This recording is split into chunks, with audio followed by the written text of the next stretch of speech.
ये सुबह बहाना बनाने के लिए ट्रेन मौजूद है, ये अवेयरनेस है। यहाँ बैठकर सुबह कमा लिए, भिखारी बने जाओ, माल कमाए जाओ, मजलूमा का हक खाए जाओ। ये बड़ा क्रैकडाउन इस वक्त आवाम से गुजारिश है, सफेद पोश लोगों को दे। ट्रेन साथ लिए हुए हैं, अभी आपके सामने इन्होंने भीख भी ली है, वो वीडियो भी आप देखिएगा। भीख लिए जा रहे हैं और ट्रेनों का बहाना बनाया हुआ है। ट्रॉलियां उठाए हुए हैं, भीख ले रहे हैं, बोझे उठाए हुए हैं, भीख ले रहे हैं।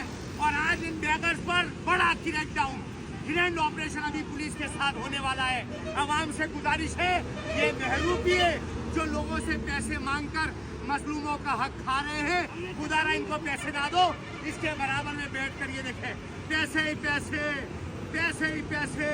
काम करने की क्या जरूरत है, सारे ही भिखारी बन जाओ। ये दिखाएं, आज आपके लिए हम लोगों ने ये हुलिया बनाया, दिखाएं।